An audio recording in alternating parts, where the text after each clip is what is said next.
person. You bring your passport in, you save 10%. And if you don't want to, and say, darn it, I don't want to show you and prove that well, I don't have to. You're paying an extra couple of bucks. I mean, I think that's the way, again, we can go back and forth on it. Yeah. Oh, and there will be, trust me, major opposition. Yeah.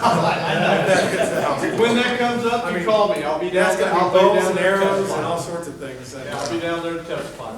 That'd be tough, sir. I just had a question about the oil, the price of oil, and what we're going to be doing in Texas. In Texas, we do a lot of drilling and extracting of oil and natural gas. The price of oil has gone down 50% in the last 6 months. Last month, actually, it's gone down. We've lost a lot. We make a lot of our money here from drilling and natural gas extraction. How are we planning to combat OPEC and keep the price of gas above $60? Because at a certain level, we can't. Yeah, you can't produce it. You can't and there's different fields, and I saw the different prices off the top of my head. A lot of the Texas, depending on what you're where you're talking about, you're extracting. It's $63 a barrel is a break even. Some of it's 57, some of it's 53. In Saudi Arabia, it's very inexpensive. $7. They're floating on an ocean of. I mean, they stick a straw, out comes the black gold. You know.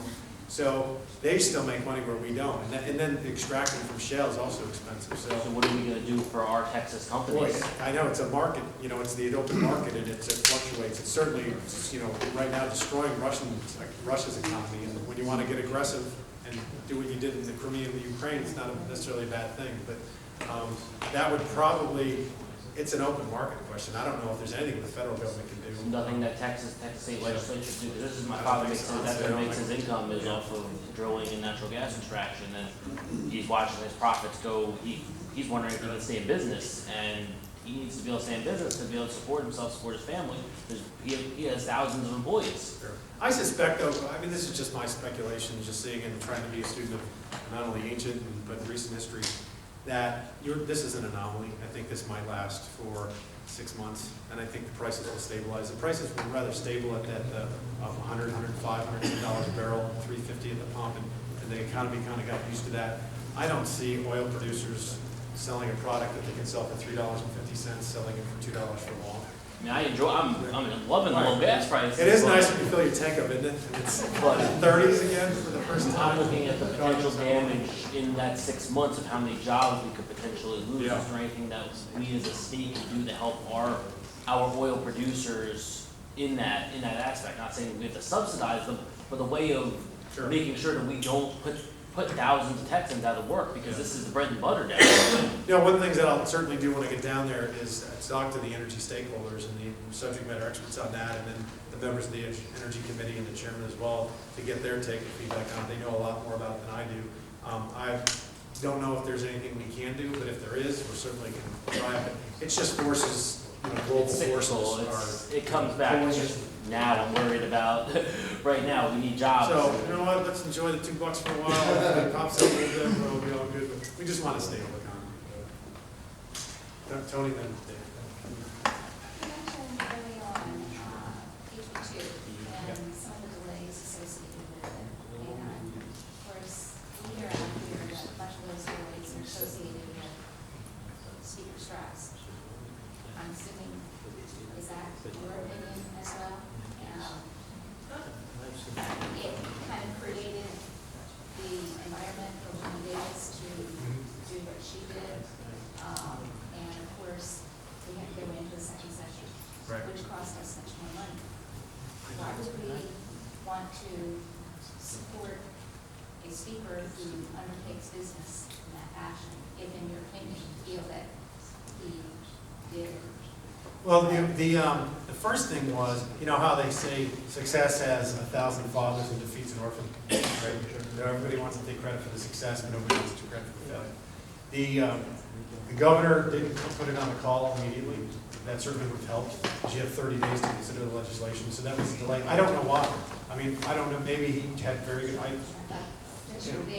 Yeah, but he didn't consult me on why he does certain things. So that was just kind of odd, but you know, I think he added to the call in about day 12 or 13. I think I have him on. I can look it up exactly because I asked my staff today to give me that number.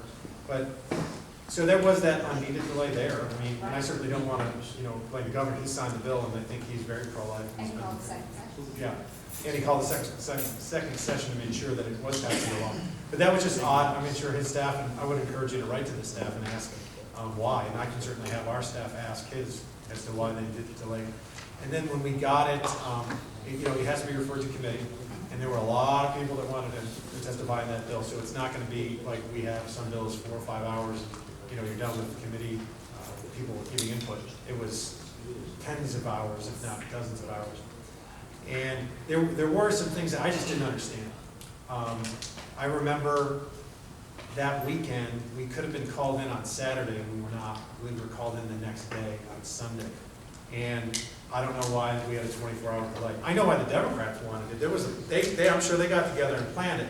This is exactly what they wanted, which was, let's make Wendy Davis a star. Let's get it as short of a period of time for that filibuster as possible, because they knew that the physical limitations and the way the Texas rules go, it'd be very difficult for a person to do, and I'm talking maybe even a 19-year-old athlete to stand up for 20 hours. And there aren't any 19-year-old athletes in the center of the house. So they were trying to shorten it. I get that. Why we weren't called in on Saturday and not Sunday, again, nobody consulted me. I don't know why. We were not. We should have been, in my humble opinion. And then when we were there that day, wow, we were there for a long time. Memory, we started in the morning, and we were there that whole night into the next morning. I don't remember exactly when we started, if it was noon or 2, or I don't recall. But I do recall that there is a procedure, a legislative procedure you can do, which is called calling the question. And I believe the way it works is if you get 25 members to sign a piece of paper saying we want to call the question, what that does is, it in effect ends the debate. And then there's 10 minutes for the issue and 10 minutes against, and then you have a vote. Brian Hughes and some other members asked me to sign a document. I signed it happily to say I want to end this debate, I want to get this done. Because the Democrats were trying to say, or I should say the opponents of the bill, which were all but 5 Democrats, were saying that we need to have a debate on this thing, and we want our, 7 or 8 hours of debate's not enough. I mean, clearly it was a postponement, it was a delay, and it was a delaying tactic. We were not, we couldn't call a question because you have to be recognized. So the question was never called in that manner. I think it should have been by probably 10 o'clock at night and be done with it. So then we went on, and I remember this precisely because it was an odd time. We adjourned at 3:46 a.m. for a 3-hour break. And we were re-adjourning at 6:46. That's why you remember it. If it was just 3, you wouldn't have remembered. Was it 2 or 3? And I asked why. And I did directly ask the speaker, so why are we doing this? I mean, this is ridiculous. Let's just call a question and get this over with. And there was a concern, at least he relayed to me, that the Democrats would run. And if they run, they got to leave the state, because we sent state troopers after them, and they got to come back. And by law, they will get arrested and be brought back into the body. So I found that a little difficult to swallow. There were 94 of the 95 Republicans were voting for it, 5 of the Democrats, so we weren't at the 100 threshold, because at 100 you have quorum. You can have 50 members leave. It doesn't matter, as long as you have quorum. So we were 1 vote under quorum if they were going to leave. I don't think they were going to leave. I don't think they would have to go to New Mexico or Arizona. They were there to vote. I don't think they were going to go, and I wish we wouldn't have had a delay. Now, he did say that the Democrats have promised they'll come back at 6:46 if I give them this 3 hours, and then we'll vote it out. Even then, if we did it then, you're still talking about a very long filibuster. You're still talking 20 hours or so. Because the Senate can't consider it for 24 hours once we get it, and then the session was going to end. Well, they didn't come back at 6:46. We all came back. They sent 1 member back to delay again and talk about and then 2 hours later they started trickling back in very slowly. It was all planned, to delay. And then when they all got back, then we debated it again for a couple of hours. And then we finally voted it out circa 2 p.m., I think, which was 9, about a 10-hour filibuster, 11-hour filibuster is what you need. And boy, that was handed to them on a platter. Whether it was by omission or commission, it would be speculative for me to say, I don't know. Could we have done it better? Absolutely. And we could have shortened it and make it a 27-hour filibuster, because it wouldn't have made it. And what we did was made her into a hero. But then the ball gets fumbled. If you want me to talk like we're in your kitchen, and we do have to get going here because the lights are going to go out at 9. But the Senate fumbled the ball.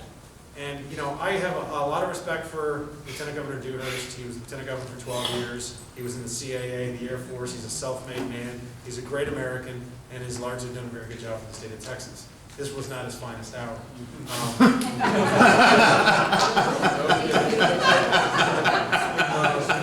I'm still trying to figure out the bad side of them running. Yeah, Well, well, just keep them running and going. you need 100 elected members of the body to conduct the business. So, but what happened in the Senate that night was very interesting. And when you see it, when you're living it, you just, you know, you can't believe it. The mob was there, and the mob, let's just put it this way about the mob, that men were not the only gender that needed a shave. It was interesting. Red diaper Dover baby types. Chanting Hail Satan. When people were singing Amazing Grace, chanting Hail Satan. There's a video online where you can see I that. put that video out. You did a great job. Yeah. God bless you. You know, I mean, these nice great Americans are singing Amazing Grace and they're chanting Hail Satan. They're very hateful and ridiculous. But it was clear to me this. I don't have all the answers by any stretch. I'm married. My wife tells me that every day. I get it. But when I see that mob, and I see that for the week or, you know, so that we saw them and interacted with them, they were very unruly. The first thing I would have done if I was the presiding officer of the Senate was I would have had 100 state troopers on duty that night, literally. And I would have said to them, if you get out of hand at all, you're out. And if you get out of hand more than once, I'm going to clear the gallery. Now, some of that was said, but there were not 100 officers ready to handle that crowd if they all went nuts, which they all eventually did. But then some of the senators got wind that this was going to happen. And some of the senators, including my very good friend, soon-to-be Attorney General Ken Paxton, went up to the Lieutenant Governor and said, the rumor is they're going to try to get it close to 11 or so, and they're just going to go nuts. They're going to go crazy, and we're not going to be able to conduct business. And he just said, I got it covered, I got it covered, I got it covered.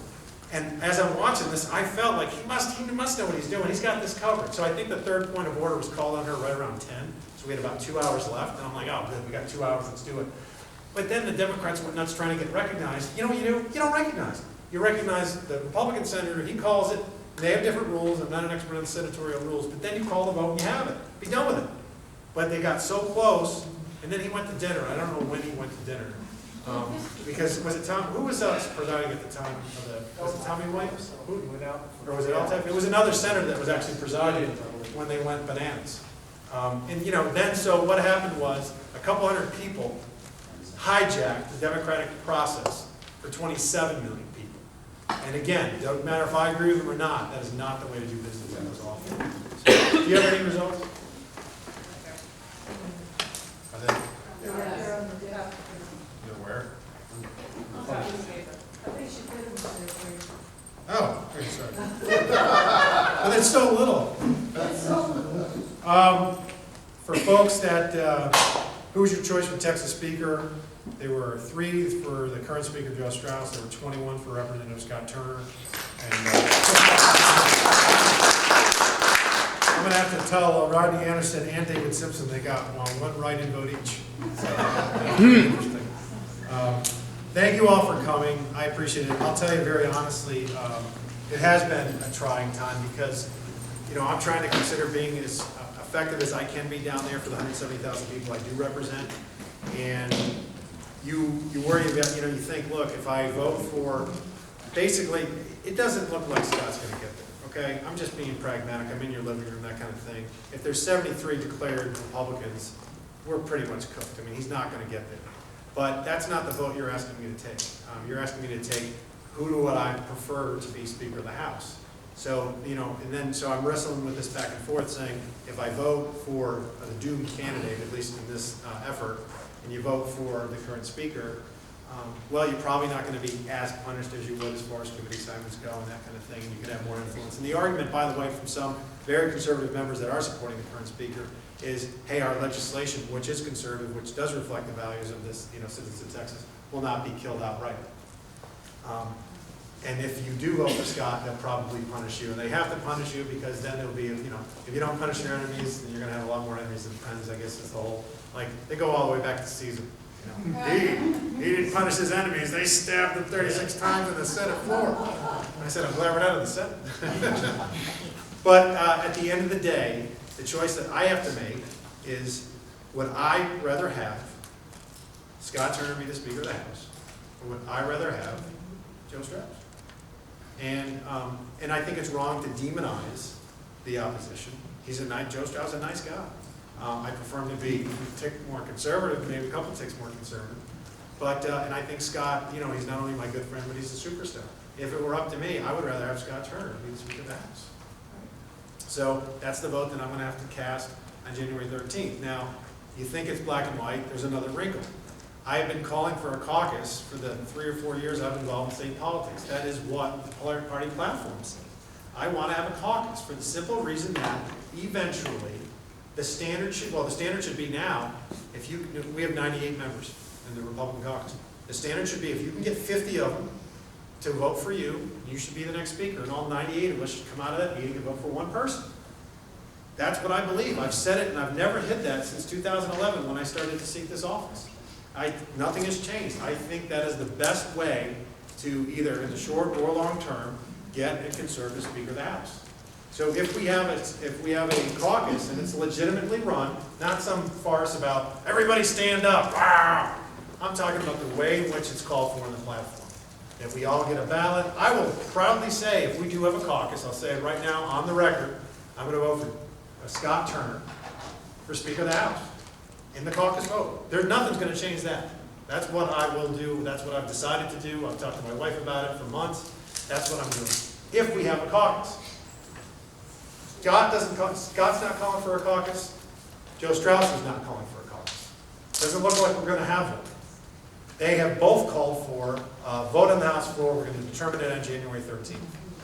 I'd like the precedent set for that caucus for obvious reasons. So, barring a fairly run caucus, then I will be prepared and plan on voting for Scott Turner on the House floor.